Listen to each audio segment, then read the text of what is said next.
future will be allowed 120 words every day to say need to get through all our routine interchange with an eye on word count. Hey guys, welcome to the Woolen Homestead. This is a video podcast about knitting, spinning, and hand dyeing yarn. My name is Tiffany. And I'm Ethan. And we're coming to you from Midland, Michigan. You can find us as the Woolen Homestead on various social media, as well as the yarn that we dye at thewoolenhomestead.etsy.com. And you'll also find links below in the description box to all the places you can find us, as well as our show notes. Hey guys, welcome back. It's episode 75. Today is Tuesday, November 6th, and it is voting day. It is voting day. So yay!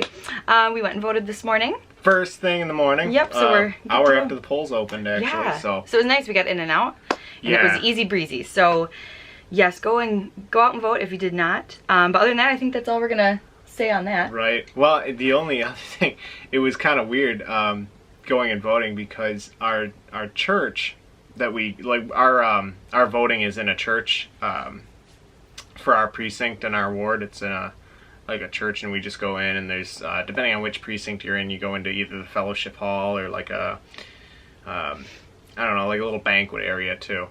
And we go into this little banquet area, but the entire way back they had apparently remodeled the church within the last 2 years. Cool. Well, the last time we would have voted was 2016, right? Yeah. Okay, so yeah, and since then they've completely remodeled. I was afraid, I walked in, it was really trippy. I was afraid that we were in the wrong place because it was completely different. Right, because it's not the church that we go really to. Nice. It was a different church. Because it was kind of old and outdated. Yeah, it was really nice in there. They made a cute little cafe for coffee and stuff. And they had decaf. How nice was that? Exactly. It's one of the best things about going to vote, the free coffee. But yeah.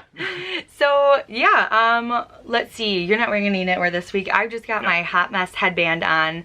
Oh goodness, the designer is escaping me, and I know I've got it right here. It is Heather Walpole is the designer, and it's a free pattern. And yeah, that's what it looks like. It's with my hand spun yarn, and I really love it. So totally. I love wearing it. It actually sticks better than any of my other headbands. A lot of times I'll put headbands on and they'll slide back. This one stays put, so I love it. Let's talk about Knitalongs really, really quick. Okay, so the Knitalongs that we've got going on are the year-long Basket of Mittens KAL that's co-hosted with Carrie, who is my wool mitten. And that one runs until the end of the year. And basically the rules for that are knit any mittens that you want. They could be works in progress. They don't have to be started this year. They can be started from 5 years ago. It doesn't matter. And the hashtag is Basket of Mittens KAL 2018. Crochet is also allowed. Like I said, it's any type of mitten. It could be fingerless, gloves, whatever. Double entries if you use the Woolen Homestead yarn. And yeah, that goes until December 31st. The other KAL that we have is the My Favorite Color is October KAL. The hashtag for that is My Fave Color is October KAL 2018. This KAL has been extended until the 15th of November, so it's next week, right? Which is next opening day here in Michigan. Yes, it is. That's Ethan's Christmas. It is my Christmas. And it's actually when Christmas starts for me. It is, yes. Works in progress are also allowed, as well as crochet, and anything that you consider fall is eligible to be entered. And it's double entries for the Woolen Homestead yarn and triple entries if you use the My Favorite Color is October colorway that we have. So yeah, that is our Knitalongs in a nutshell, and go ahead and knit along with us in anything that you think is fall. So yeah, we'll see you over in the Ravelry group. Okay, so now we are going to move on to finished objects, and this week I don't have any finished objects, but Ethan does. I do. I knit this in an afternoon, actually a couple of hours in an afternoon. This is Grandma's favorite dishcloth, and you guys have probably seen this before. Probably knitted it, actually. It's really, really popular pattern. There's a couple of different, it's free everywhere. There's a couple of different people on Ravelry that have this out for free. One of them's PJ Allen, which is not the one that I used. I used I think it was by Tracy. Let me double check here. Let's see here. I mean, if you show that. This pattern was contributed by Wendy. So, but the actual Can you show that picture? by Vintage was the actual person on Ravelry. There's So a you couple probably of names on recognize there. that from Ravelry. That's the version that he used. Yep. And it's really simple. I mean, it's like knit 4 or cast on 4 stitches, knit 2, yarn over, knit the rest of the stitches in the row, and then flip it, knit 2, It's yarn super over, knit the meditative. rest of stitches in the row, and then you go up to 44. You get up to 44 stitches, and then you start decreasing down by knit 2 together, yarn over, Yeah. knit 2 together, do the rest of the row. So I mean, it's really quick. I think it took me like 2 or 3 hours to get the whole thing done, and that's what it ended up looking like. It's knit diagonally, so that was kind of fun. Right? I love those. Yeah, I it's wanna really do cool more how of it 'em. grows. And I will be doing one. Yeah. and Because it's rainbow. why did you knit that? Oh yeah, forgot to talk about that story. So my brother decided to go to church with me last Sunday. I couldn't go because I had to work. Yeah, I have to you work on couldn't. Sundays, so I rarely get to go anymore, which is a bummer. But every once in a while I get a day off. Yeah, it was a bummer not having you there actually. Yeah. But my brother decided to go with me to church last Sunday, and there's a knitting group there. It is a little background. One of our older pastor that had previously been with the church, and she'd been there for quite a few years. Actually married us, and she left. She had gotten a call to somewhere else or something like that. I Yeah. don't remember exactly what the circumstances were, but they were unable to find a replacement pastor at our church, and so there's another larger church in town of the same denomination, and so they basically just kind of send pastors over to us every Sunday, so we get a rotating group of pastors. Well, one of those pastors dropped off a gigantic bag of Burnett's Handicrafter, and this is the one you're supposed to be knitting. Yes. And let's see here. So it's just, you guys know this stuff. I mean, peaches and cream, Burnett Handicrafter, same stuff. And I'm sure Burnett doesn't want me saying that, but basically it's just a cotton yarn, worsted weight cotton yarn, and the lady that was the head of the knitting group basically said, hey, we're looking for people to make dishcloths so that I can just kind of give them away for Christmas, was what my understanding of it. And she was looking at me while she was saying this, and I'm like, all right. So I went up after church, and I was like, yeah, Tiffany and I can knit a couple. Oh, yeah. I mean, I like dishcloths knitting 'em. don't take any time. And plus, it was a great way for me to do some yarn overs, because Yeah. actually I haven't had to do a project that's had to do that That was yet. so cool. I was at work, and I came home from work, and he's got a dishcloth all knitted up. I was like, what's going on? That's awesome. So, but it's great practice. Like, if you know... Like, you did that all on your own. Yeah. Yep. That's well, so cool. I mean, to be honest, it's not that tough of a pattern. Yeah, but it's still cool. You know But- what I mean? You've really gotten your knitting sea legs. Well, what's cool is now that if it's a relatively basic pattern, I mean, You've got it. You know, nothing really crazy like brioche or Sure, or but that's a anything whole like new that. technique, yeah. Right, exactly. As long as it's nothing I haven't. That's a double negative, isn't it? As long as it's not anything.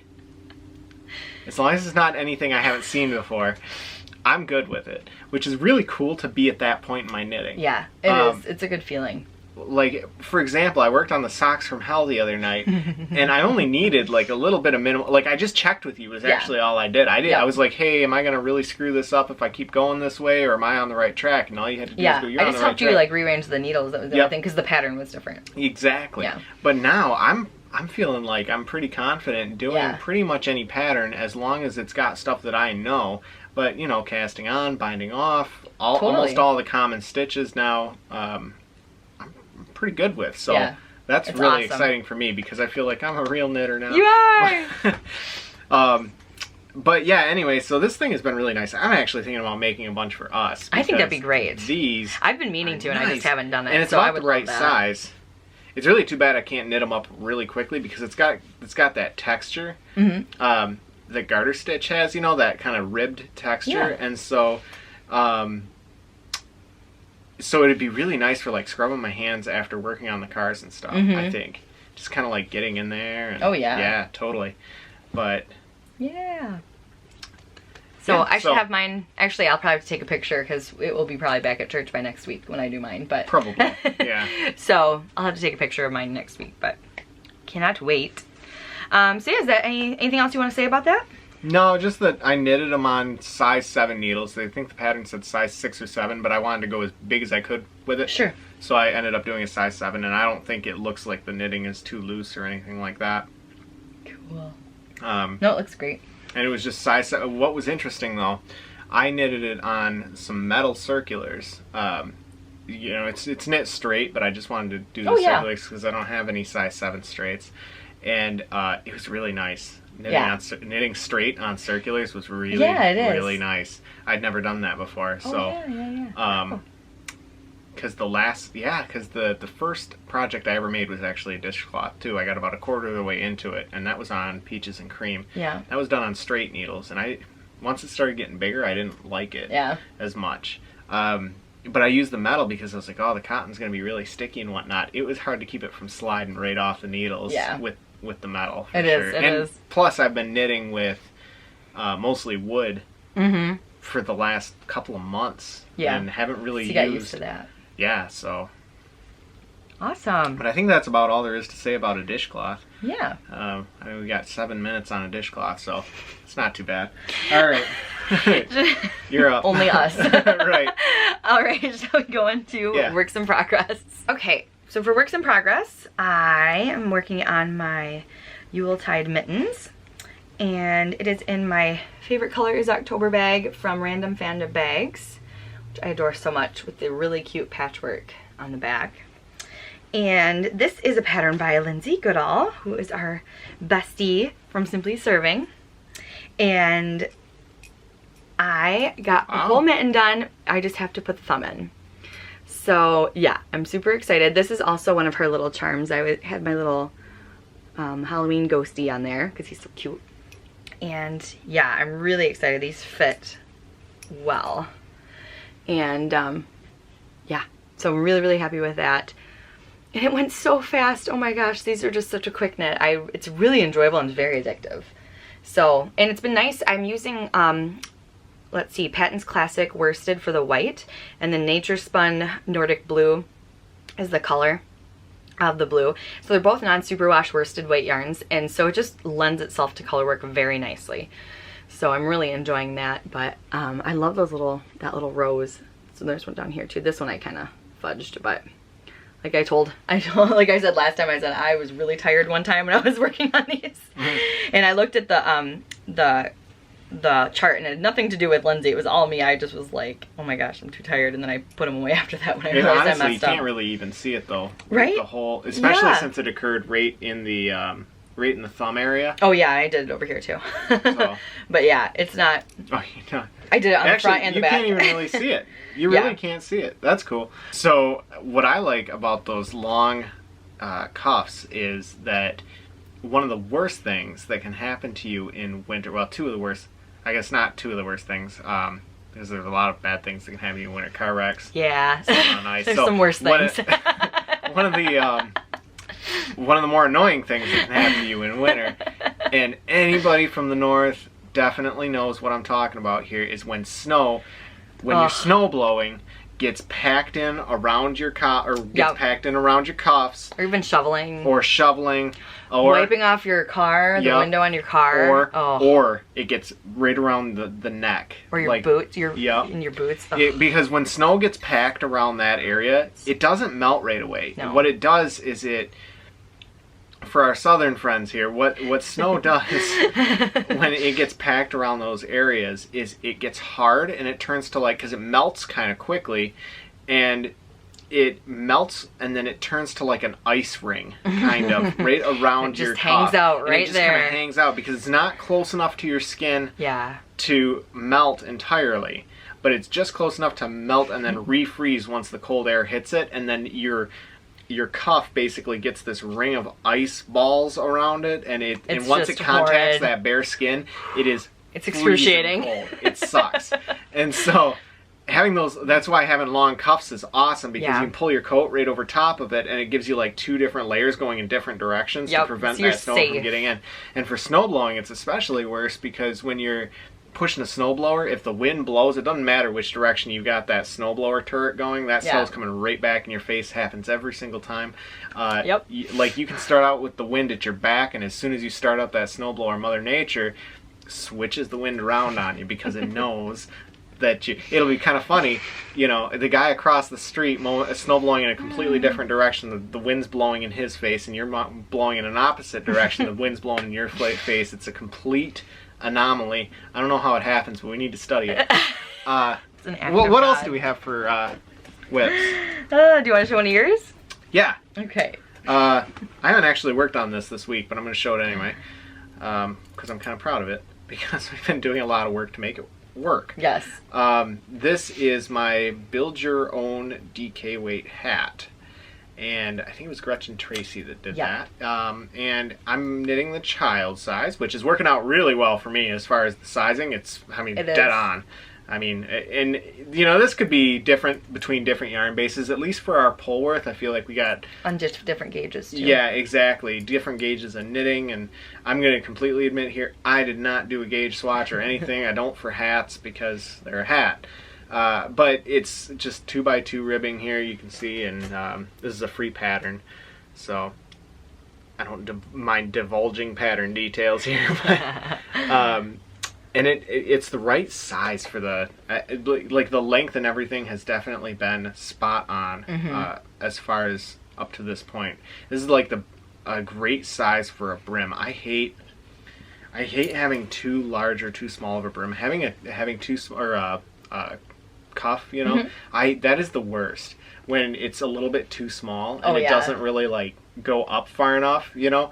Yeah, it's frustrating because a brim has to, in my opinion, and I'm knitting that on our Polworth DK, like you said, and it's our Autumn Leaves colorway. Yeah. But a cuff really has to come, when you fold it, it has to come up over top of that ear. Yeah. The top of the ear on the on the inside of the hat, because otherwise, I mean, it's not doing its job in my opinion. Right, if it's doubled over, it's nice and warm and exactly. Like in my opinion, that's what the cuff is really for, is to come up over the top of the ear and allow a double layer over the ears, and that pattern has really done that really well. It comes up just as far as I need it to without going so far that it looks like you got this big thick hat because you've got this cuff that comes all the way up to the top of your head. It doesn't do that. Yeah. So. But I'm just knitting that. Oh, I should probably show the bag that's in. Yes. Yeah, this is from Simply Serving. This is by Lindsay. She is awesome. She calls them her takeout bags. Her takeout bag. Yeah. That's perfect. I know, I love that. It's really compact and tiny. I mean, I've got gorilla paws here, but yes, he does. You know, but it's really cool. You guys can see, like, it fits great in a backpack, because what I do is I close this up right here, and I just fold it up like that, making sure not to break my needles, and it just gets stuffed in my water bottle holder in my backpack, because I've got a couple of that's a good idea. Yeah, I get a couple of different water bottle holders in my backpack. Yeah. Check that out. Like, it's awesome. It works out great, and doesn't take up a lot of room. So love it, love it. What else do you have? I've got my Sipila sweater by Caitlin Hunter, and I have been giving this some love. Yeah, I've been talking about it a lot this week. Yeah, because we took this to the movies, which we should talk about my stuff. I'm going to write that down real quick. You see us looking down, our show notes are like right here, so that's why we look down, because we don't memorize anything. Oh, God, can you imagine how much longer this podcast would be if we tried to go off the cuff? The only thing we really... Oh, my God. This is like You Think We Ramble. We've got something keeping us on track. Imagine if it wasn't that way. So this is my Sipila sweater, and I love it. So I've got to knit a bit on the body. I still got, I mean, like 6 more inches, but I'm still loving it. And this is where I was at last time. Last time we showed it, at least, which I think was last week. I think I showed it last week. You're actually like pretty close to being done with this thing, actually. I think so. Well, I think I have, I can't remember now. I think I've got 6 more inches to... You got the arms? Yeah. I gotta do the arms, because I'm doing the long sleeve version. Oh, maybe not 6 more inches. I might have a little bit less than that. But yeah, so I'm really loving this. It's a fingering weight sweater, so it does take a hot minute, but it's really enjoyable. The fabric's worth it, you know. What size needles are you knitting? This is size US 6. Okay. And these are Knit Pick Sunstruck. At least it's that. You know, yeah, it's not like size US 1 and doing this. Oh my word. Oh my word. But yeah, I'm really enjoying this. This is out of our yarn. This is the Orchid colorway up here. And then this is the Dove Gray colorway for the body. And I am alternating skeins. We do highly recommend you alternate skeins if you're knitting a sweater using hand-dyed yarn. Yeah. Definitely. So, I mean, it's not even a bad idea to do it with commercially dyed yarn, but yeah, it's almost a necessity. It really is. Hand-dyed yarn, because just the way that the yarn's dyed in small batches, right? So, but even if you have a yarn from the same dye that's lot, what I'm saying. yeah, Exactly. Exactly. Because there are some colorways. We had just dyed up one, and it was called Dear Santa, and it's honestly probably one of my favorite colorways we've ever dyed up. It's really definitely my favorite Christmas colorway we have. It's all sold out, or we'd show you. Yeah. It's really but pretty. All 4 skeins looked like they came from a different dye lot. Yeah. Or even different colorways. It's just sometimes that's the way the yarn is dyed up. And so if you get something like that, you want to use a bunch of those skeins from a colorway like that. And it really highlights the importance of alternating skeins, because you'll still get the look of that colorway. It's just going to be a blend of those colors all the way through, rather than having like, oh, you can tell where this harsh line. Exactly. What you don't want is to see where this skein started and this skein ended. Yeah, it's so frustrating.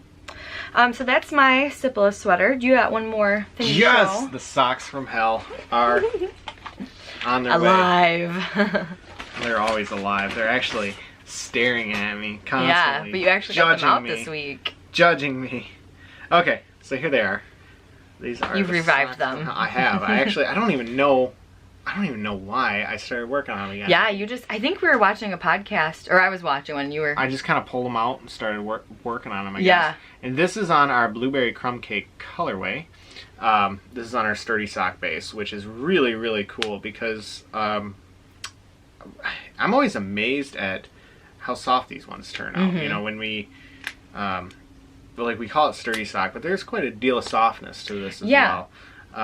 It's just a little bit, it's a 75-25 base, merino, and it's definitely, it feels a little bit hardier, obviously, than like a merino cashmere base, but exactly. I never really get itchy or anything wearing this stuff, so it's not as soft as our worsted base. No, not by any means. But that one had a smaller micron count, which makes it softer. So. Exactly, or a premium sock base, again, smaller micron count. So, but I mean, I've never really had an issue with. But it's not scratchy. No, by any means. No, it's not very by any soft. Means. It's not like Lopi. Right, exactly. It's not. Yeah, so I love Lopi. But we call it more. We call it a sturdy sock mainly because what we wanted here was a balance between wearability and being durable. Because, you know, for like if you get a 100% merino sock, I mean, they're so comfortable, but you run the risk of really wearing them down. Depending on the gauge, yeah. Yes. Carrie and I were actually discussing this when we were at her house, that really, because I knit my mom those 100% merino socks, and she hasn't worn a hole in them at all, but I knit them at a really tight gauge, and I spun it at a very tight high twist. Right. You know, so that's what's nice about this. This is, you know, if you knit this at a tight, and there's nylon in it as well. Some people like to have that. There's a debate on whether it matters or not. I don't think it really actually matters, but it is in there if that's something that you like. So. But anyway, as far as the socks go, I turned the heel, and I'm currently doing the decreases for the gusset now. Yeah. So. Yeah, because you were on the heel flap last time. I was on the heel flap 3 months ago. Which was the last time you showed it, I think. So there's that. This is again on our Blueberry Crumb Cake base, which we don't have in the shop super often. It's kind of a finicky one to dye up. I don't like dyeing it. You don't like dyeing it, but I love the results. That's the problem. I love the results. What's hard about that colorway is there are a lot of variations between each batch. It's a hard one to get consistent. It's impossible to get consistent. I've tried. I mean, I've dyed probably 100 batches of that. It's really hard to do. It's... This is my favorite version, though, this one. This is the one that you dyed. Yeah. This is the one he learned to dye yarn on. It is. This is actually the first. Very Which is why I'm kind of excited to get it finished. Yeah. I'm kind of excited. I think I'm going to be a little sad when I get them finished, because then I'm going to have to find another project to complain about. But it's got to be a free one from, like, you know, somewhere where somebody didn't really put a lot of work into designing. Where there's mistakes in it or something. Like, this is a For Dummies pattern, you know? This is a commercial For Dummies pattern, and, I don't mind hating on this pattern because, I mean, it's for dummies. They insulted me first. Come on. Anyway, but The nerve. Right. But no, really, I'm kind of like gonna be sad when this is done, because it was the first yarn I ever learned how to dye on, and it's my first real project. Yeah. That I've ever done. I love first in that one. Just show your charm. Yeah, this is also from Lindsay from Simply Serving, and this is a little bear.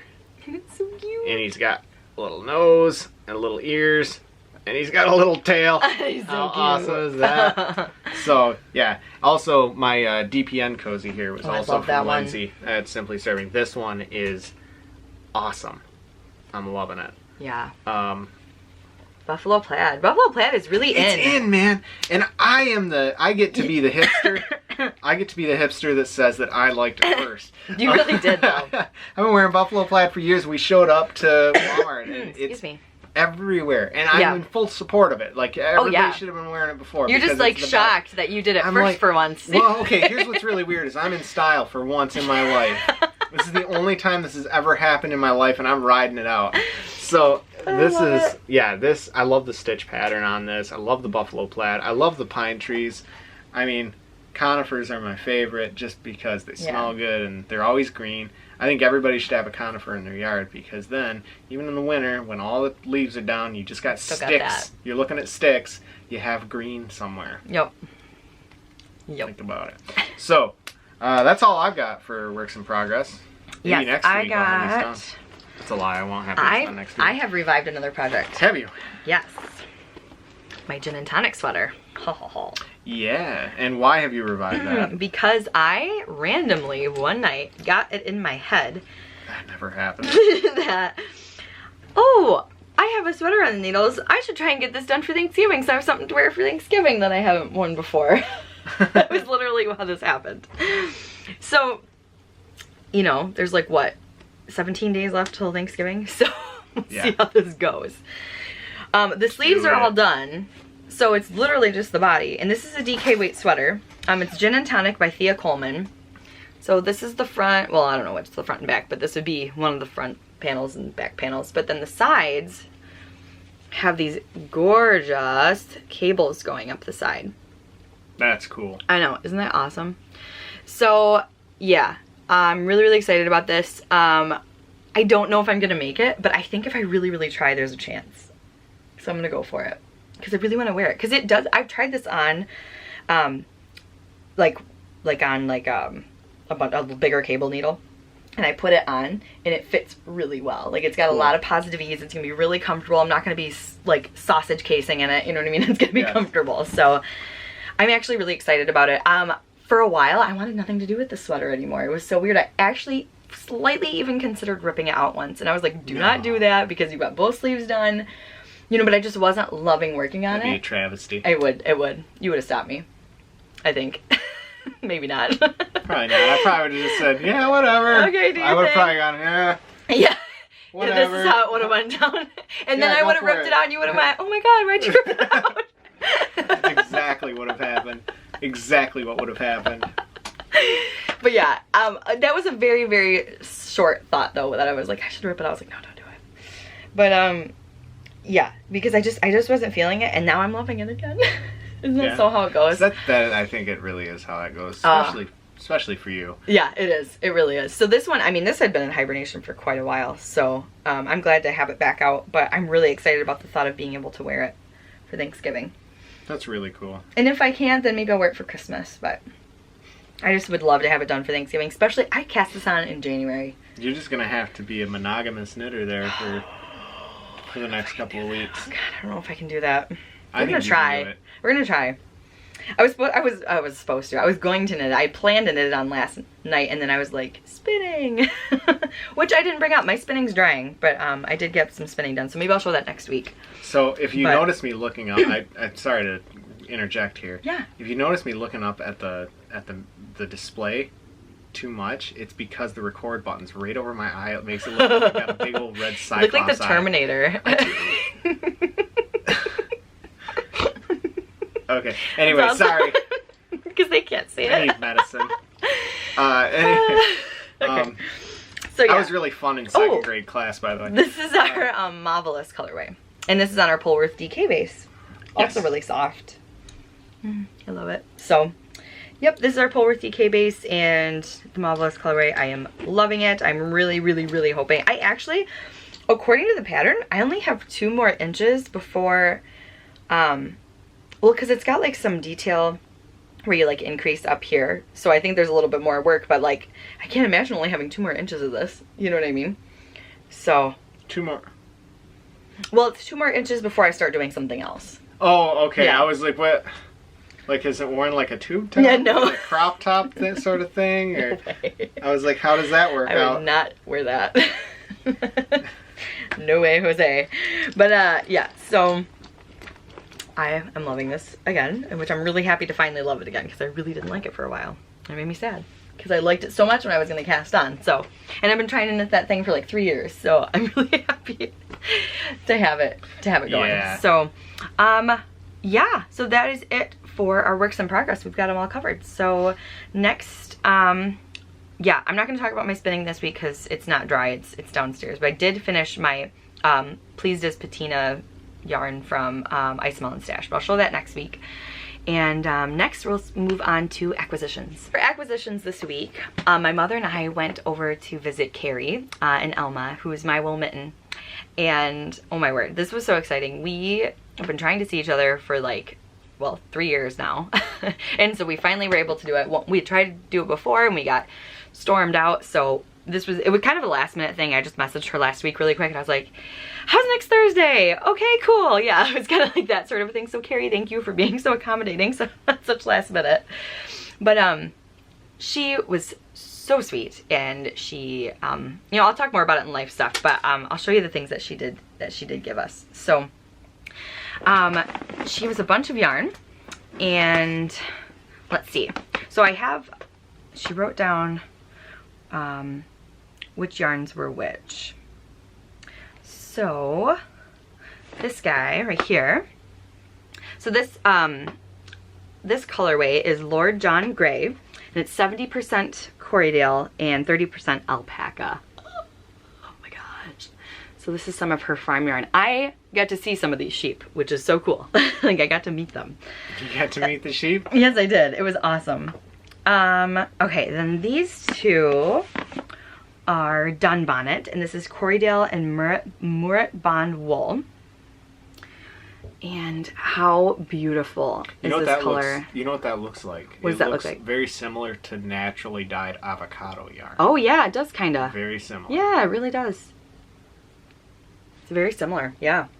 Oh, it's so pretty. It's kind of like a rosy brown almost. It is. It's just beautiful, like a fawn color.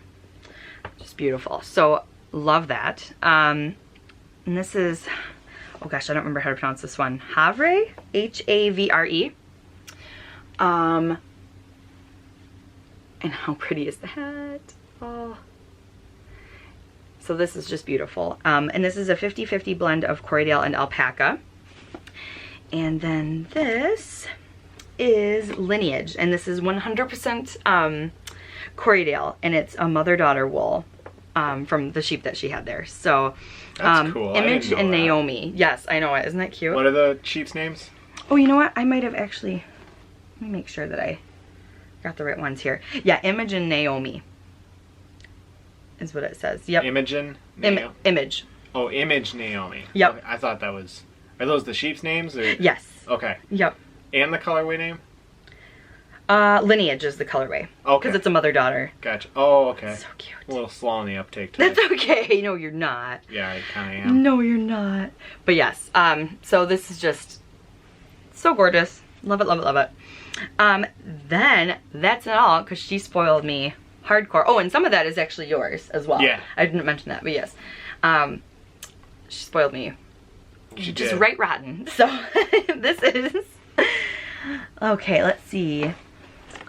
I'm gonna do this in order of the picture, so, because I just want to make sure I get everything right. So these guys first. So this is, oh nope, sorry. These guys first. So these are 100% Corriedale from her sheep. Let's see, it's all from One Fleece from Hannah. I met Hannah. So sweet. They're the sweetest babies ever. They just let me pet their little noses, and we got to feed them cookies. We fed them little vanilla wafers. It was so fun. They were so cute. I wanted a vanilla wafer. Yeah. Well, if you can go visit some sheep, and then you maybe can steal one of their cookies. But I don't think they'd like that. Cookies from sheep?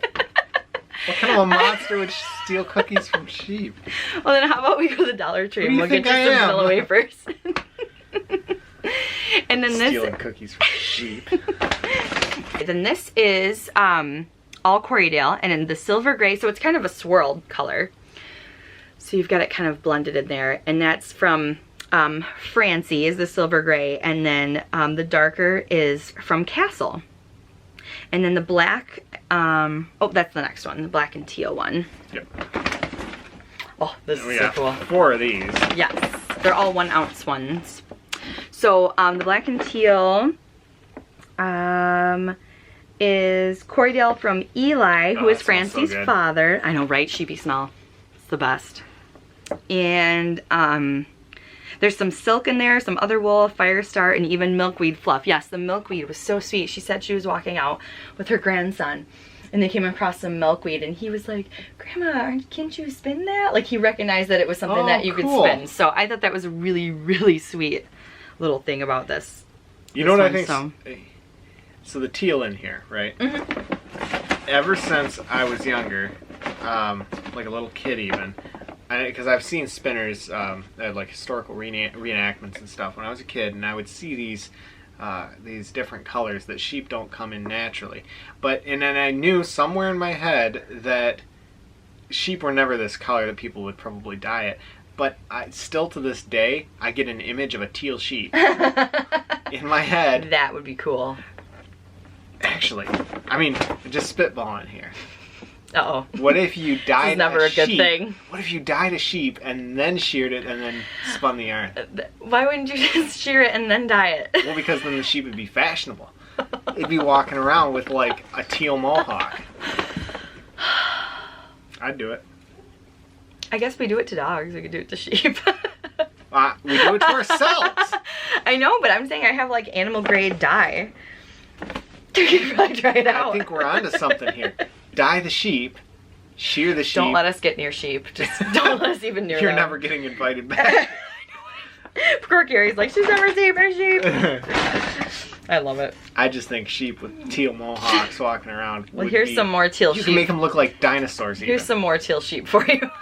Like little spikes in them. So she also gave me these little Rolex. Now these were not from her sheep, but she just gifted me these.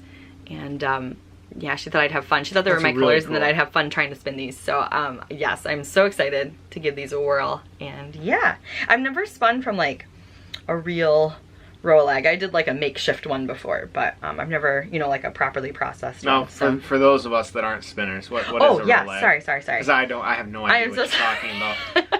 That's just, I mean, I'm not an expert here, but that's just like the way, like, see how this is like a little tube?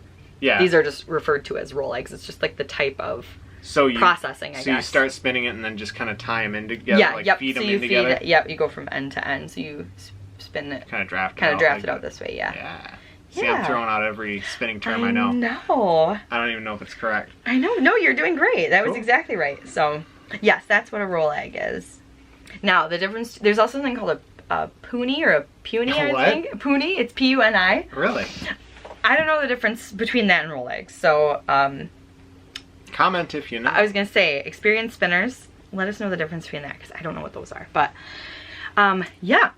So that is from Miss Carrie, and I'll talk more about our visit in life stuff, but I had such a wonderful time. I'm still so overwhelmed by the things that she gifted us.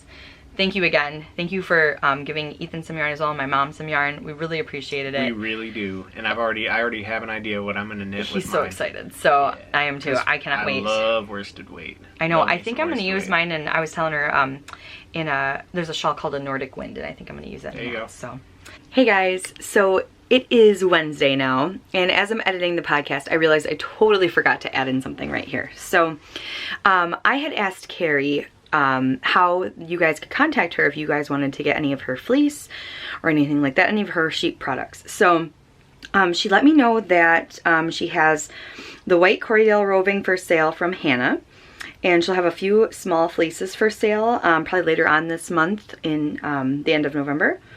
But she doesn't have any yarn at the moment, but the best way, if you want to contact her, is going to be through her website or her blog, and it has the email on there, and also you can contact her on Instagram. So she's MyWoolMitten on Instagram, and her blog is mywoolmitten.blogspot.com, and we'll have a link below in the show notes below. So yeah, I just wanted to let you guys know about that. So I wanted to make sure I mentioned that, and I totally forgot. And as I'm editing, I was like, oh man, I forgot to say that. So yeah, so if you're interested in any of her roving, I know when I was first starting to spin, I was really wanting to get some Michigan wool for myself. So that just really meant a lot to me. I wanted to have that. So if that's what you're looking for, go ahead and head on over and contact Carrie and see what she's got for you. Let's see. So I also received a pattern from Karen. It's called the Talking Bees Cowl, and it's by Andy Fagan, and it's so pretty. She had just gifted it to me. Oh, that's so nice. So thank you, Karen. I loved that. It's so beautiful, and I can't wait to give it a try. So thank you very much. And we also received a little gift package from our lovely friend Lindsay, who is Simply Serving, and she sent this sweet little package because I'm test knitting those mittens, which you did not have to do, Lindsay. You totally did not have to do that. But we truly do appreciate it. Yes, we do. We'll never get tired of your awesome stitch markers. Oh my gosh, they're amazing. And DPN cozies. I can't wait to show you guys this. Check out this bag she sent me. How awesome is that? I love it so much. I freaked out when I saw this. It's so cute. I don't really have any Christmas bags, and she had heard me say that on the podcast. That's why she sent that. Nice. So yeah, I'm really excited. You said she calls those her takeout bags? Yeah, it's little takeout bags. That's so cool. Take them out.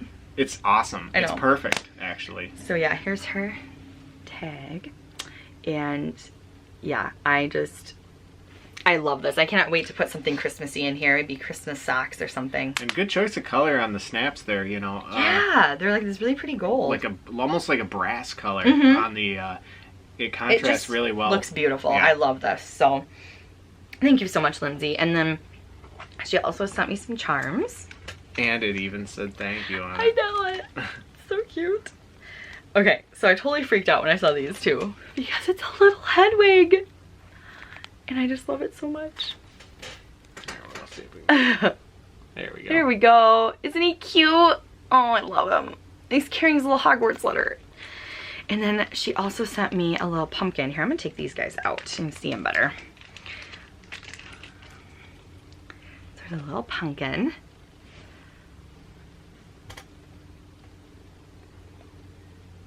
With his cute little eyes. He's super cute. And then it's a little Harry sweater from Harry Potter. But wait, there's more. She also sent for Ethan. Yeah, check it out. And I'm gonna show the Ron. There we go. It's a Ron sweater. It's a Wan sweater. How cool is that? And this is like, it's really cool. It's like a glittery. It's like a glittery red. It's really cool. And if you hold it in the light, that red really like sparkles underneath. Yeah, that's awesome. Also, because we're big Harry Potter fans. I'm gonna call him Errol. Oh, that's good. I love that. But he's got my Hogwarts letter, so yeah. We should talk about when Ella was Errol's my bro. When Ella brought me my Hogwarts letter. We will. We'll talk about that in life stuff. And these ones actually have the lobster clasps on them, which is really cool. I love using, we'll see if we can get that to focus up there. I love using lobster clasps, and the reason for that is that they kind of serve a dual purpose for me of being a stitch marker and a progress keeper. If I have to use it in a pinch as a stitch marker, it works great. Yeah. Especially on smaller gauge needles. Yeah, because you were using that on your sock knitting. I was. And then I got like this little... He's so cute. Little squash gourd guy. This thing's awesome. His little face is so cute. Alright. See if I can get his face. He's got his little eyes. Oh, he's so cute. I love the little wide set eyes on him. I know awesome. This one too. But very, very so well cute. done. Thank you so much, Lindsay. We appreciate thank this you for so sure. much. So cute. Oh, that little Hedwig is killing me. He's so cute. But yes, we are very big Harry Potter fans. Heck yeah, we are. You've read them Multiple millions of times. Yeah.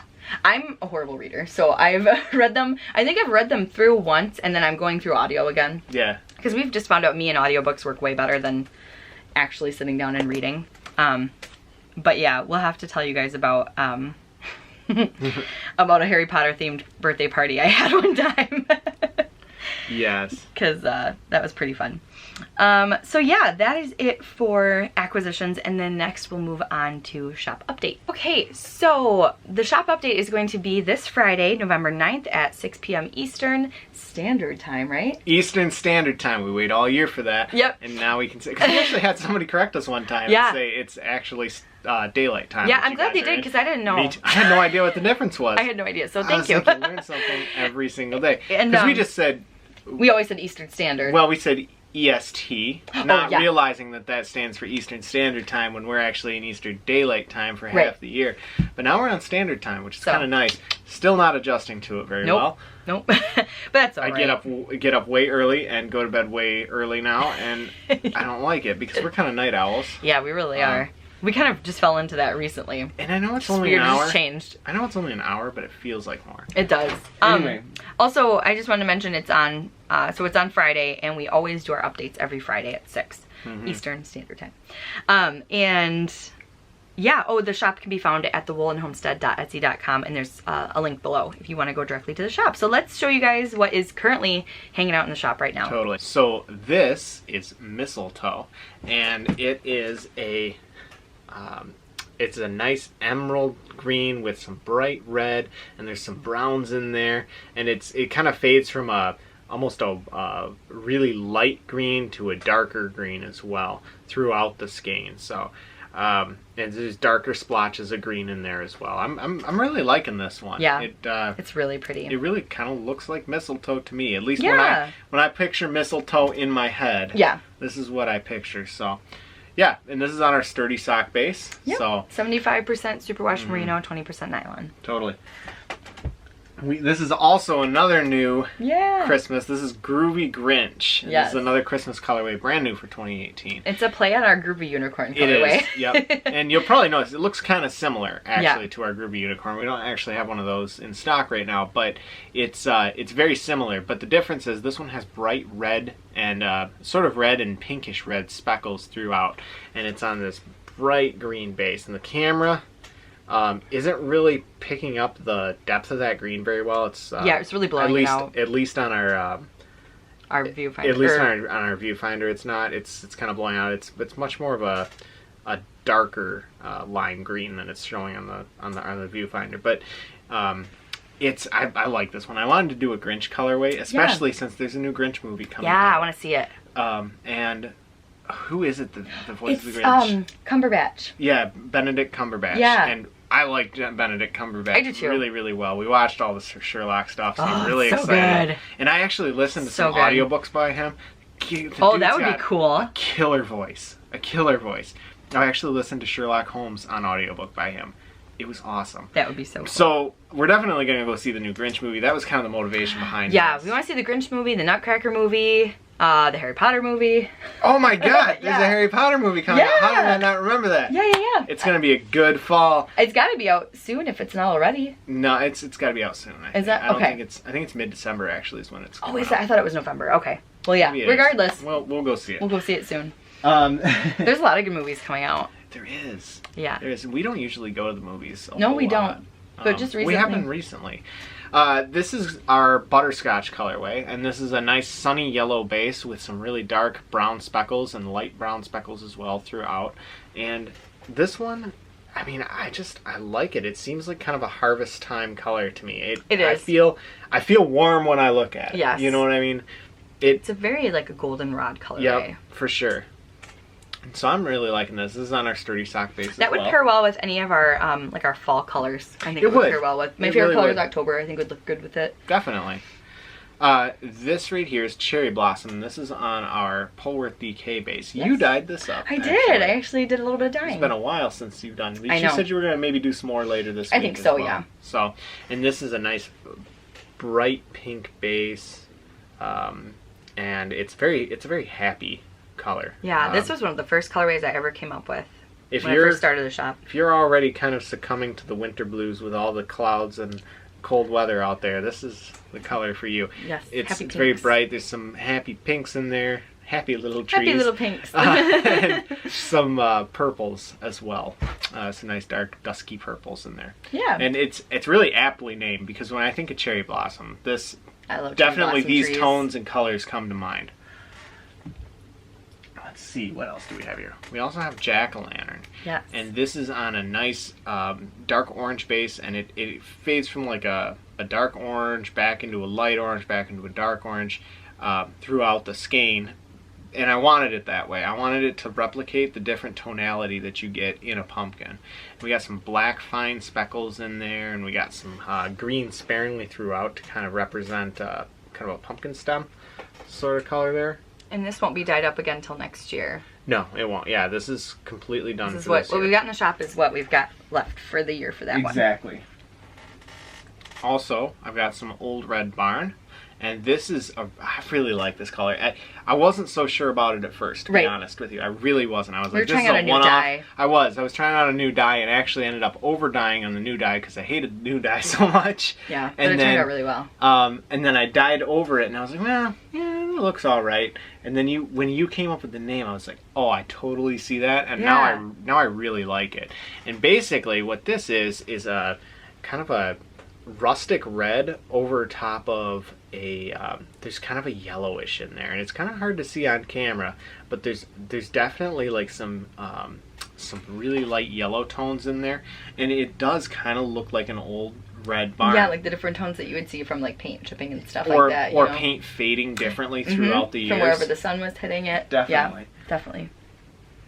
This is This colorway. chrysalis, and we have this. Yeah, everything that we're showing you right now is currently stocked in the shop, with the exception of we're going to show you an ode to autumn kit later that we don't have stocked, but we will not have stocked this week because we don't have the yarn to dye it up.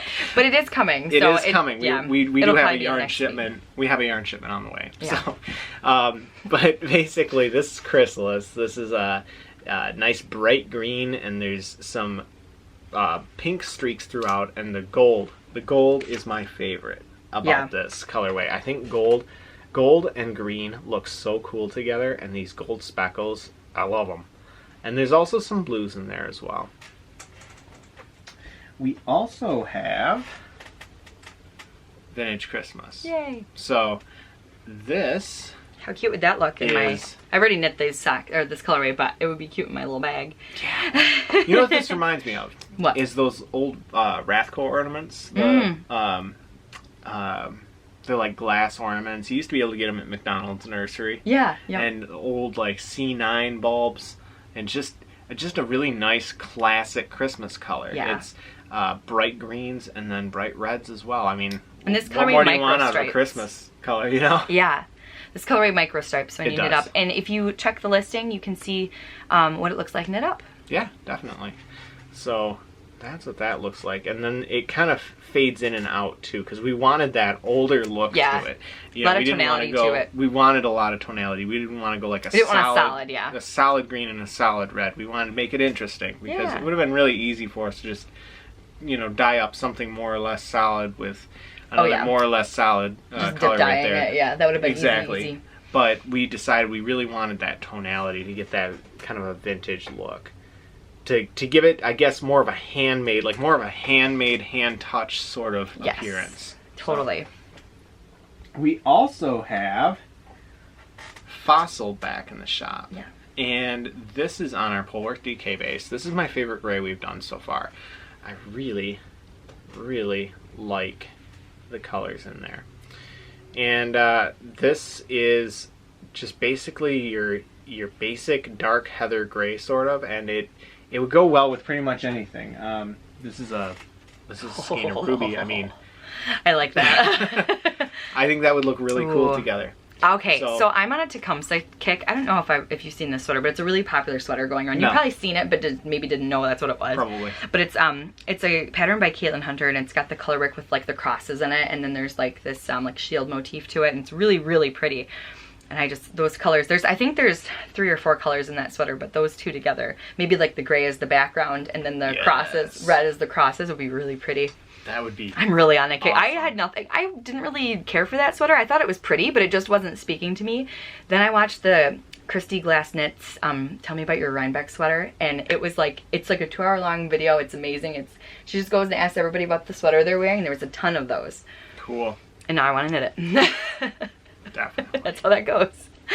So yeah, I picture those go together, well together. big time. We have this in the shop right now. Yes. This is Ruby, and this is just kind of it's an oxblood red, really. It really is. We were thinking about calling it like a creepy bloody red sort of, but Dr. Acula was the original. Yeah, Dr. Acula, because it looks like it's like a blood tone, honestly. Yeah. And I mean, yeah, there's the whole we didn't want to have any like negative connotations with it because we thought it was really pretty and we wanted to keep it year round, so we didn't want to do like a Halloween theme necessarily. Right.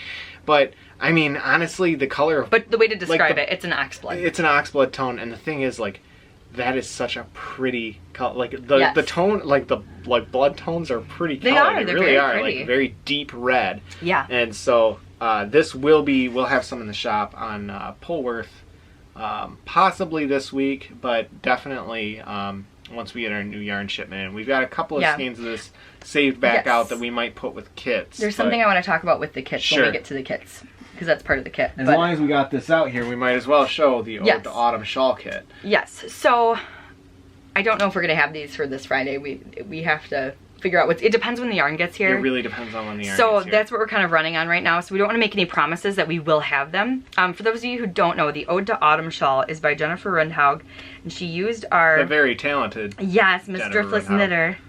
And she, let's see, I have the pattern in my library because I had to purchase this because I was so excited. Jeez. I could not wait. Right. And I was like, I don't know when I'm going to knit it, but I'm getting it right now. And so... And luckily, we've had a lot of really good response to the kits. Yes. So this is the shawl, if you have not seen it yet. She's Driftless Knitter on Instagram and on Ravelry. And it's her Ode to Autumn shawl. She used these exact colorways to knit the shawl. So we were making up some kits for it. And you guys have had such a great response to the kits. So we just did not have a ton of DK yarn on hand. So we made an order. Well, actually, the kits we made, we had a fair amount, but the kits we made exhausted our supply of it. Yeah, and which so was we had awesome. which is awesome. So we had to order more because we didn't anticipate that much of a response. So we were very excited. But so what we wanted to throw out there is if you want an Ode to Autumn shawl kit, just private message me on Etsy. And you can either do that through just hitting the contact button, or you can request a custom order button on there as well, and just message us and saying that you want a custom order. I think that's how we're going to go about it. Rather than doing pre-orders, just message us if you would like the shawl kit, like I said, instead of doing a pre-order. That way we make sure that we have enough for anybody that wants one. So, because we haven't been able to put out a ton of them out there for you guys. So we just want to make sure you guys can get one if you want one. So, definitely. Yeah. So yes, 3 skeins of DK. We'll make it happen. One way or another, we'll make it happen. If you guys want a shawl kit, we'll make sure you get a shawl kit. Yeah. But just message me on Etsy. I prefer Etsy rather than Instagram because I just don't want to lose the message. I don't want to forget about it. If I have it all in one space, it's just easier. So exactly. Yeah. And there's no extra charge for custom orders. Exactly. So it kind of works out for everybody that way. That way we don't have to worry about pre-orders, and at the same time we get a we make sure everybody that wants a kit gets it fulfilled. And so as soon as the yarn comes in, we'll be dyeing some more. Don't know if that'll happen this week. Yeah. It just depends. It really depends on when it gets here. So we've also got Your Firework and Pumpkin Spice in the shop this week. And the reason I show these together is because, honestly, although this is a fall colorway, it goes really well with a lot of other things. Because it's just it's like an orange gold tonal, and it you know, it really goes well with a lot of different speckled colorways. This is Your Firework. I mean, purples especially, you know, gold, orange, purple, and I mean, I think it just works. And those are both on our sturdy sock base. They are. And so this is like a dark purple with some nice bright pinks in there over a really light gray base. And then pumpkin spice has just some dark oranges and some lighter oranges in there. It's a really nice orange gold tonal. And so that's part of the reason I show these together, because really, no matter what you're going with, mistletoe. I mean, Yeah. heck yeah.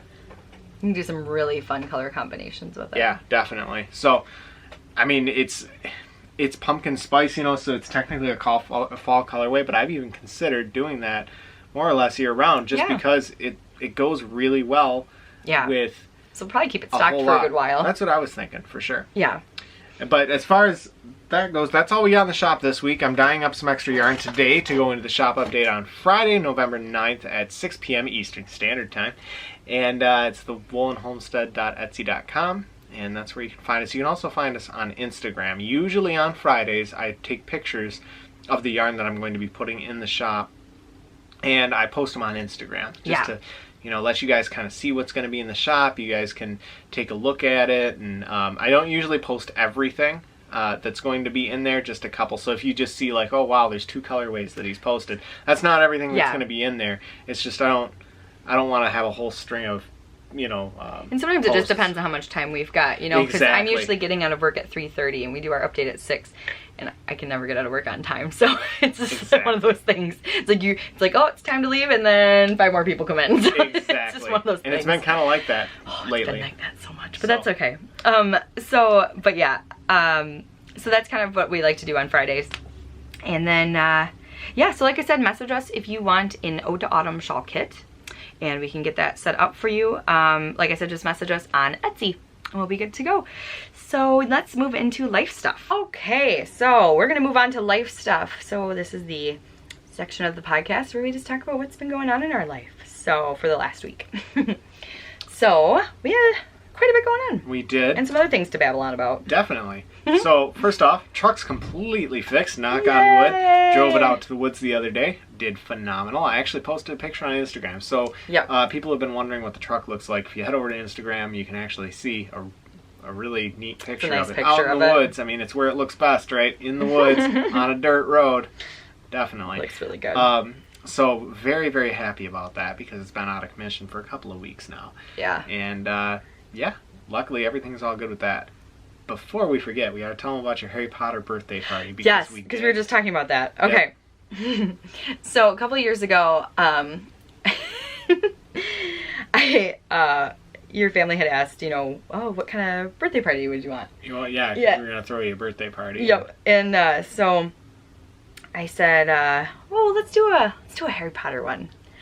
And so while you had taken me out on my birthday, and I think we had just gone over to Culver's or something, and we were just kind of hanging out there, and while we were there, your whole family had decorated the whole house just to make it look super Harry Potter-y. Like, there was a Diagon Alley brick, like, to the door, like, oh my, and it was like made out of paper so you could bust through it.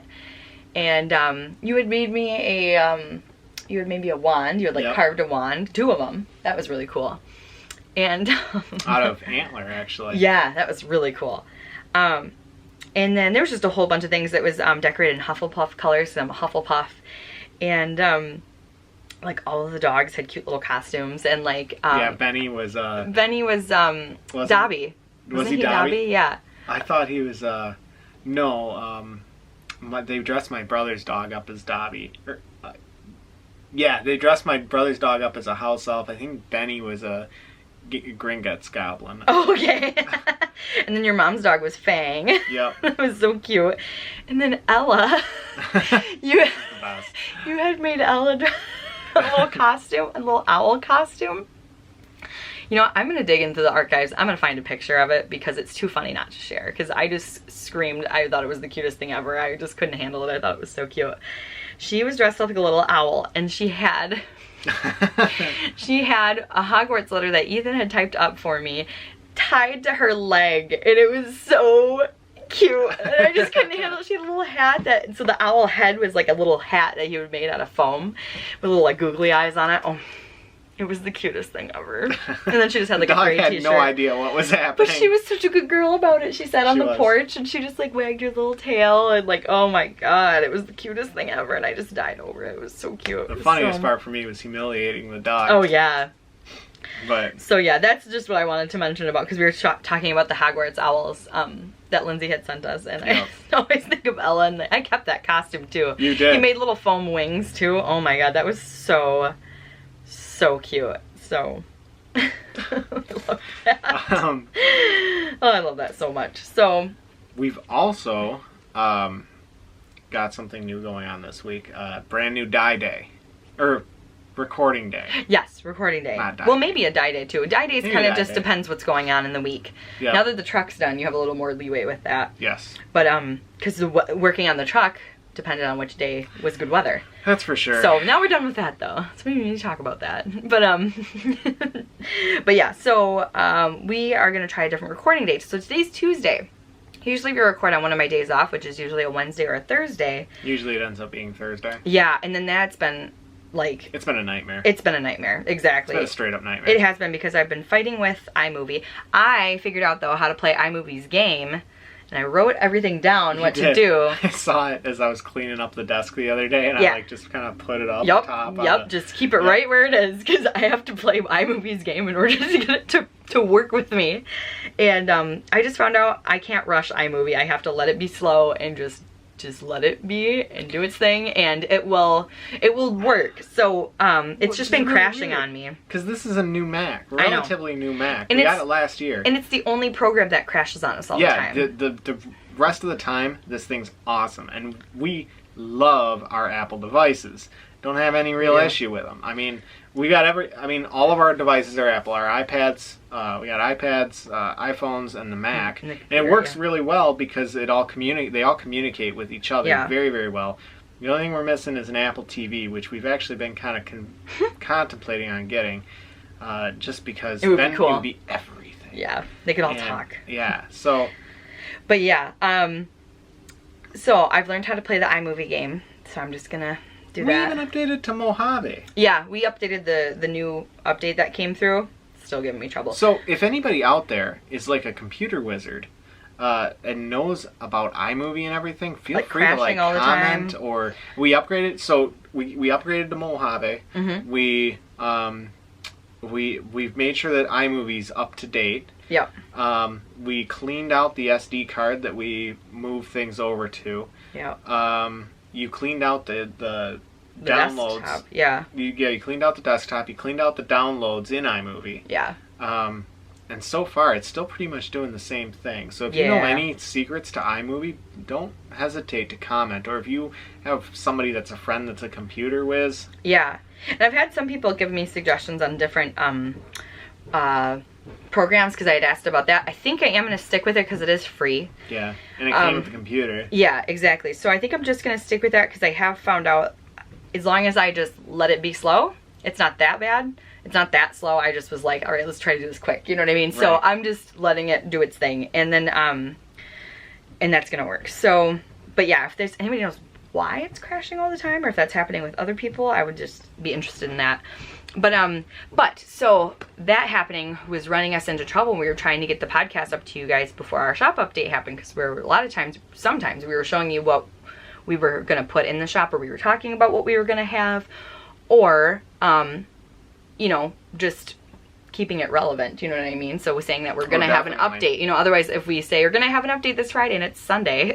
Exactly. You know what I mean? So that's what we were running into. So then we started, we did Wednesday last week, and that worked out pretty well too, although I did still have some trouble with the computer. Well, but now that I know its tricks, we're going to try Tuesday. Today's Tuesday. I don't go to work until 12:30. It's 11:30 right now, so we do have to probably wrap it up in a little bit.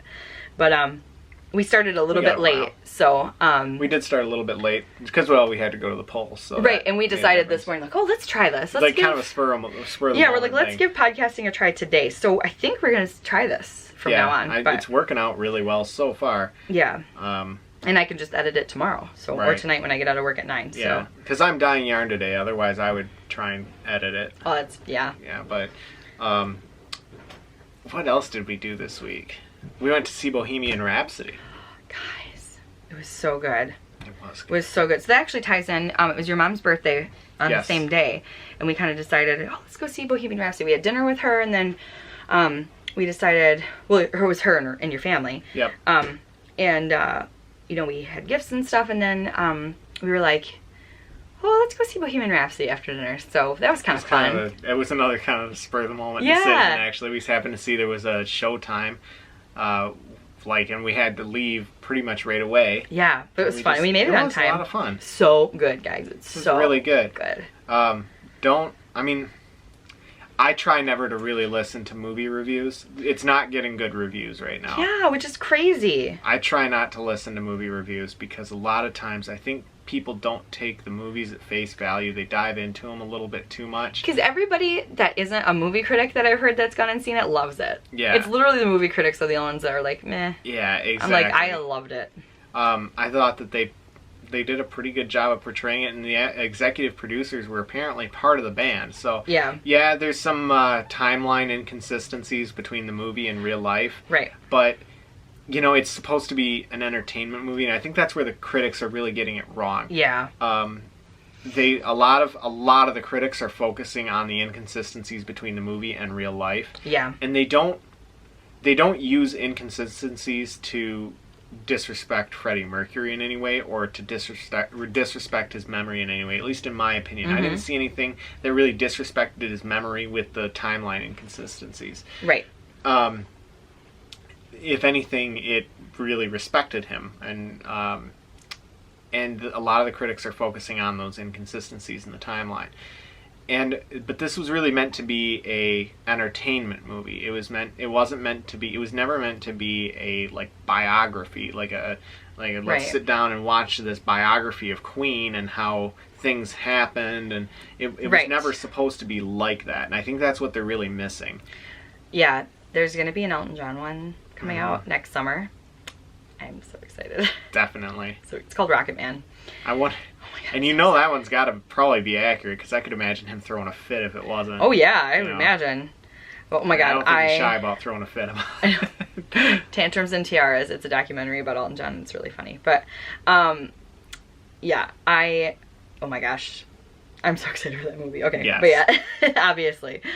But yeah, that Bohemian Rhapsody was awesome. It was. And it was so good. The lead actor did a phenomenal job. He did. He was really good. He really got into character. So there's the Live Aid performance. A lot of you probably remember that, actually. It was a gigantic concert. It was like 87 or 84 or something like that. It was a bunch of huge bands at the time were headlining, and Queen did a phenomenal job. The lead actor reproduced this concert phenomenally. Yeah. Like, down to every single little move, you know, and everything's lip synced. And in his lip syncing, it doesn't look like lip syncing. It doesn't look like lip syncing. He's doing a really, really good job. Really. He must have studied it for just countless hours. You can just imagine. So yeah, we recommend seeing it. If you're a fan of Queen, if you've been a fan of Queen for a long time, you're a fan of Queen, you really like the music. Yeah. I would recommend seeing it, because it's just a good movie. Yeah. I don't know if it'll ever be a classic, you know, but it was a good movie. It was definitely entertaining. I want to have it when it comes out, but yeah. What else? Just that we voted today. We did vote today. We talked about that a little bit earlier. You've got opening day coming up. Oh my gosh. And I've got a dentist appointment on opening day. Yeah. I have a cleaning. I'm going to be out in the woods and get some really bad news about Like, guess what? I need a crown. Yep. There goes $1,000 down the drain. Yep. It's like every time I will have just shot the best deer of my life, and you're going to call and be like, yeah, I need a crown. Guess what? God, I hope not. That was a really bad experience. I hope you don't, for your sake. That was a horrible experience. I think that was just, it was at a different dentist, but it was a bad dentist. Yeah, it was horrible. So I've got a new dentist now. He fixed the old one. Yep. And that dentist and I had words, actually. Yeah, it was not a good situation. Yeah, it wasn't. But yeah, I hope you don't need a crown for your sake. Me too. Me too. It's really ruined my dental visits now. I used to not be care about dentists. I was just like, whatever. That's kind of ruined it for me. Yeah. Dang it. Well, luckily, that's the one thing I had going. Your new dentist, you really know the hygienist. Yeah, she was my teacher. Yeah, so it's in a smaller area too than where we used to go, and So, she's amazing. I love her so much. I had taken some dental classes in college, and she was just awesome. So yeah, I'm really, really excited. I love her. And what's funny is we just like we can talk a lot, and so she's trying to clean them. We'll just stop and talk and talk and talk and talk, and so I don't. Turns into like an hour and a half. Yeah, I was saying, I don't think I help her on her speed. So I think that's funny. But yeah, and so opening day is the 15th of November this year, which is a Thursday, I think. Yeah, and it's one of my days off. It is going to be awesome. My brothers took some time off of their work, so I think we're probably all they're gonna. going too. Awesome. Yep, I think we're all gonna get together, and I'm really thinking about getting together, going up north and camping for a couple of days. You should. I think You've what never we're gonna done do. that. Well, at least since we've been here, you haven't done it. I've never gone camping at deer camp because Never we done always deer live. camp. Yeah. we always live close enough to. Right. Oh, you guys should do that. And so, That would we be got fun. this brand new canvas tent. If you watch the podcast back a little bit farther, you'll in the know summer. about the tent that we got. Yes. And so we got this nice canvas tent. I've got some propane heaters. I mean, take one of the dye stoves up there. And, Yeah, really. It'd be really cool. It'd be really, really cool. Got plenty of them. Yeah, so I'm thinking maybe like for 4 days go up and That would be cool. go camping and go deer hunting. That would be really fun. Yeah. And I'll vlog it too. Like, Oh, you should. If we go up, I'll definitely vlog some so you guys get to kind of see what Deer camp's an like. old school deer camp is like with canvas tents Like and everything. Escanaba in the moonlight type. We watch that actually every year before opening day. We watch that, and you guys will actually see one more podcast before opening day, because next Tuesday we'll probably be putting out another podcast, or at least recording another podcast. So. Yeah. We watched Escanaba in the Moonlight, which is a phenomenal movie if you've never seen it. It was directed by Jeff Daniels, who is a Michigan native. Yeah. Actually. What else do we have? Oh, Carrie, my wool mitten. You need to talk about that. Yes. So my mom and I went out to visit her, and she lives about 45 minutes away, so it was really nice. And we went out to visit her, and we got, we sat and we knit and just talked, and she made us some soup, and it was so good. Oh my gosh, it was like this wild rice turkey soup, and it was so good. Or chicken soup maybe, but it was so good. It was delicious, and it was like a nice chilly day, so the soup was just wonderful. And so we just sat around and talked and knit, and we went and saw the sheep and got to pet them and got cuddles, and oh, they're so sweet. They're so sweet. And now I want sheep, so they're adorable. And so we did that, and Carrie was a wonderful host, and she took us around to her property, so we got to see the roundhouse. If you're ever on her Instagram, she'll talk about the roundhouse, and that is a really cool place. It was really, really cool, and she's just got a cute little area up there. Wait, is her house round? No, it's like a little. It was a cistern. She said it used to be a cistern, and it turned it into like a little, like it's a room, but they call it the roundhouse, and it's just this really cool little space. Like somebody technically could live there. Like cool. it's really cool. And she's just got some stuff stored up there. They will go hang out there and do some spinning and knitting and stuff like that. So it's just really cute. It's actually near where her daughter lives, which I think if I'm correct here, you said that it was still on your property. It was just right by where your daughter lives. So, but yeah, it was just super fun. It's such a beautiful area over there. So cool. So yeah, we had a lot of fun with that. But yeah, I truly enjoyed that. We cannot wait to go back. We'll have to go back together sometime because it's so fun. So yes, thank you again, Carrie, for hosting us. It was amazing, and thank you again for all the goodies. I'm still like overwhelmed. They're just so sweet. So, but yeah. And then do you want to talk about what we're reading? Yeah. Oh, what are we reading? Well, actually, right now I don't really actually read physical books anymore. Yeah. I like physical books, and I like physical books more than I like audiobooks, because when I listen to an audiobook, I feel like they make the characters for me. Because when I read a book, I see a movie in my head when I'm reading a book. I've always done that, and I hear the characters' voices in my head. Yeah. Thankfully, it's the only time I hear voices in my head. But I hear like the inflections and their voice tone, and I make up this whole character in my head. When I listen to an audiobook, the narrator or the orator, whatever you call them, does it for me, and so it makes it a little bit less of an immersive experience. But I read a lot more audiobooks just because it's just, I guess, easier. It's what I do when I'm dying. If you're ever curious about what I'm doing when I'm dying, I listen to audiobooks the entire time because it's kind of cool. It's a good way to get some reading in. It is. And so this week I'm reading The Outsider by Stephen King. I really like horror novels. I don't like horror movies, but I like horror novels. And I've forgotten how brutal Stephen King can be. Yeah. Like, really brutal. I've never read any of his. Don't.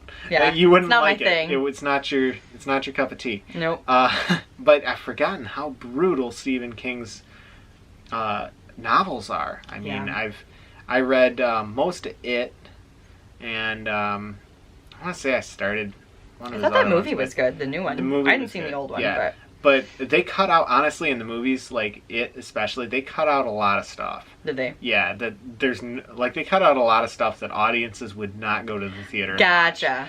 Yeah. Okay. And it's the same way with The Outsider. It's like if they showed everything that he describes, people simply wouldn't watch it. Yeah. And I think probably be disturbed. Yeah, I think there would actually be kind of some controversy surrounding his works. But regardless, he's a good writer. Yeah.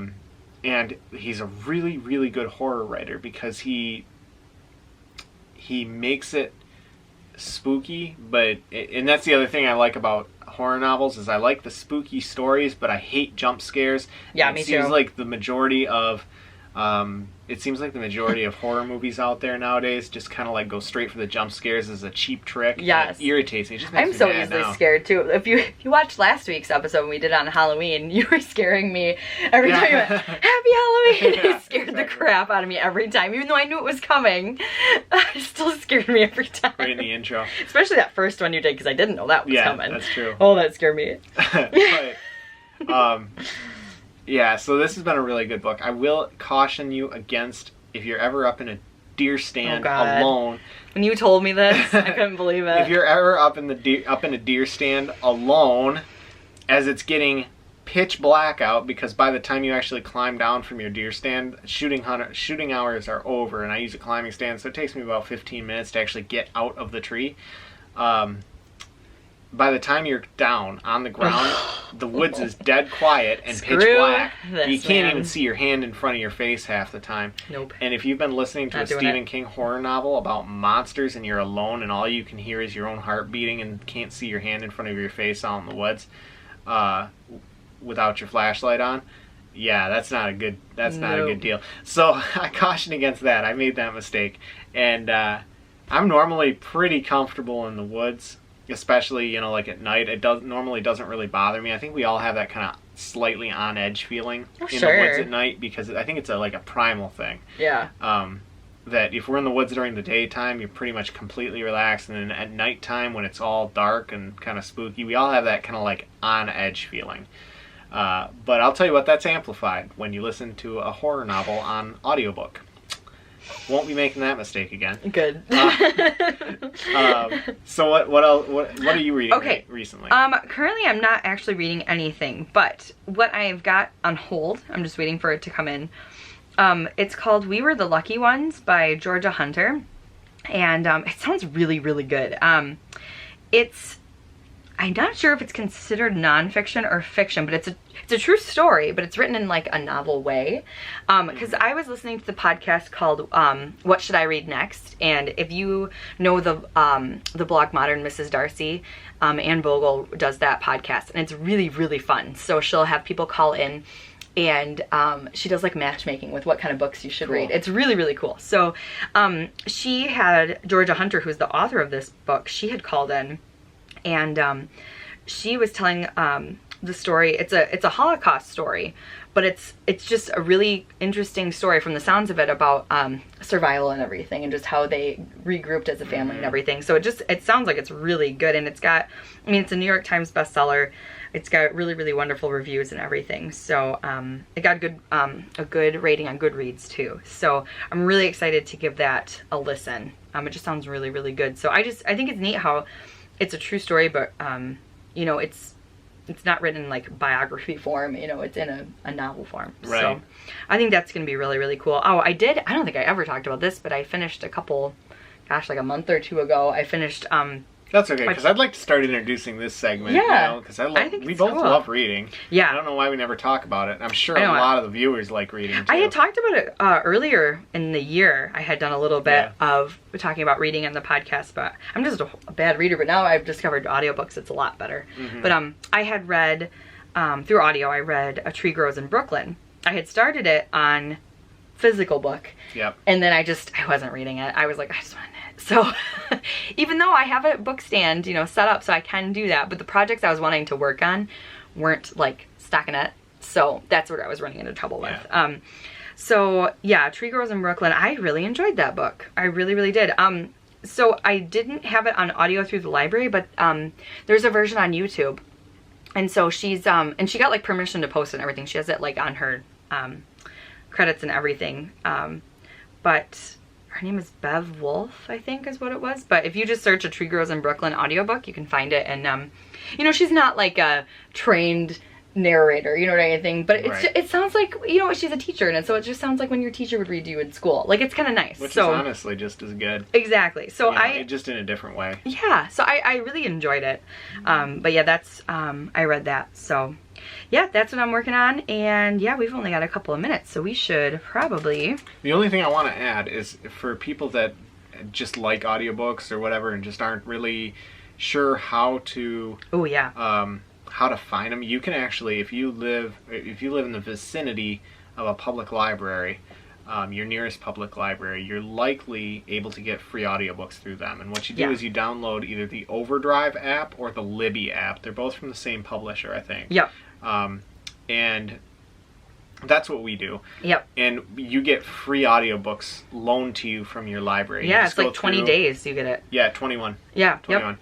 And if the book isn't available, you can go on a wait list. And so what I suggest I'm doing, wait list. Yeah, find the book that you want the most, put that get right on the wait list first, and just put a bunch of books on your wait list that you want to read, and then just keep one book that you're reading in your shelf, and then that way, when you finish that book, you return it, find another book that you just, you know, would like to read, and eventually you just keep doing that, and then you'll always have books in your hold queue that you will be able to listen to, rather than just trying to find picked over audiobooks that nobody wants to listen to.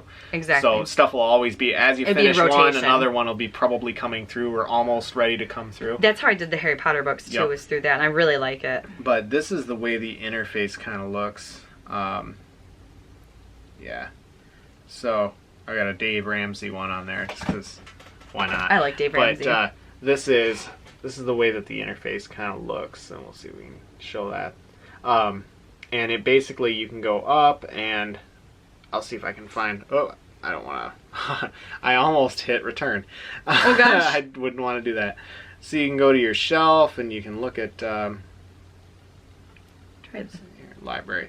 So you can go... Ours is the Midland Library here. And so what you can do is...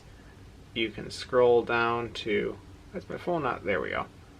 So you can scroll down and you'll see it says available audiobooks there. And that's the Libby app, L-I-B-B-Y. And I like the layout on this a lot better than Overdrive, but Overdrive works too. But it's the same books on either app. It's just your preference. You hit the available audiobooks and you can just scroll through, and there's a ton of them on there. You can scroll through all of these available audiobooks and just listen, I mean, for free.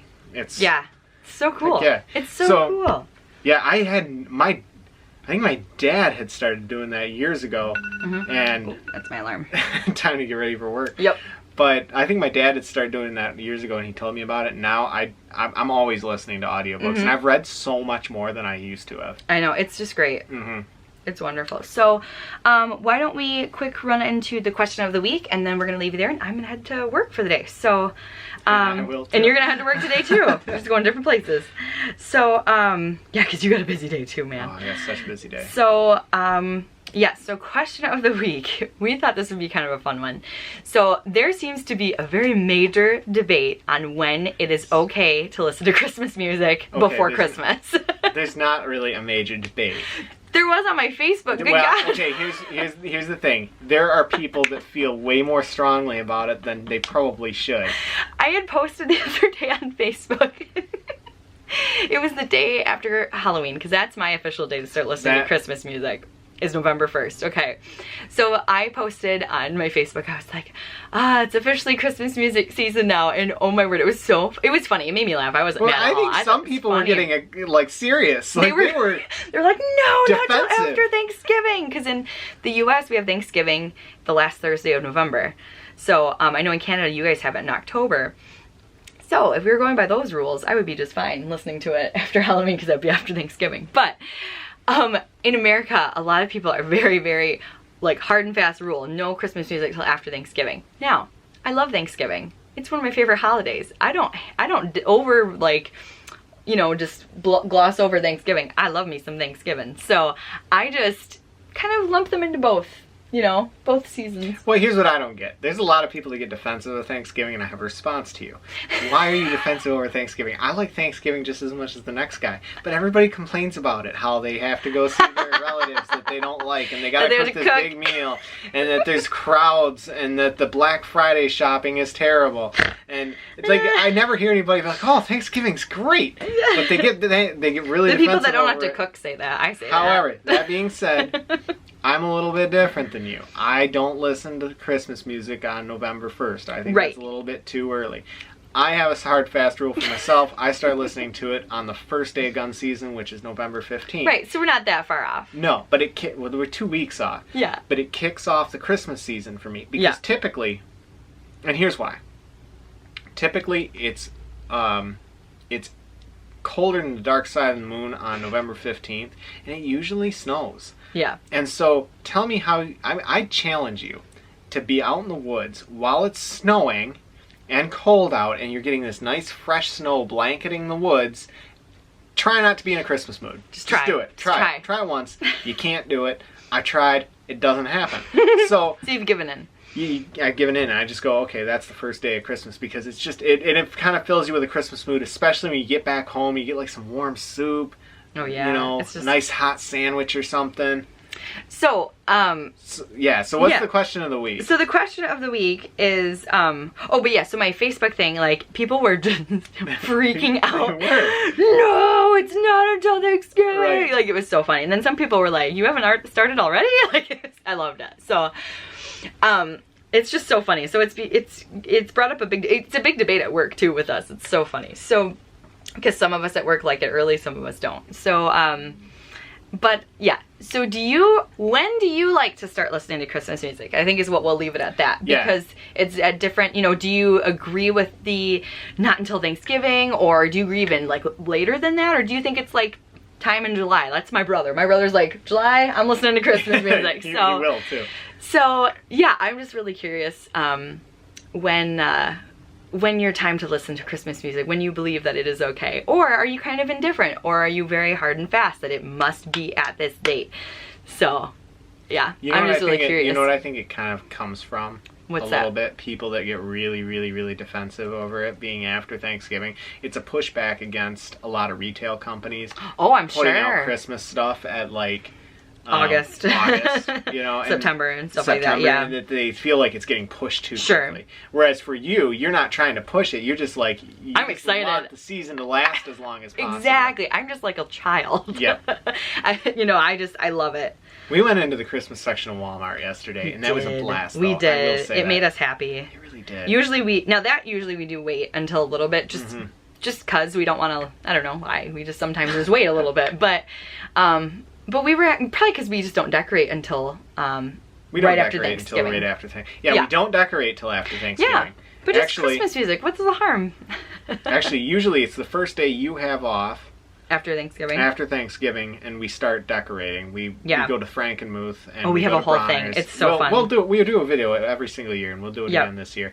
But it'll be a lot of fun. Yeah. So, yeah, comment below. Question of the week is, when do you start listening to Thanksgiving or Christmas music? When's the earliest that you think it's okay? Yeah. And if you live in a country where you don't do Thanksgiving, again, when do you listen to Christmas music? So we'll leave you with that question, and then I'm gonna get out to the dye studio. You're gonna get out to the dog studio. The dog studio, yes.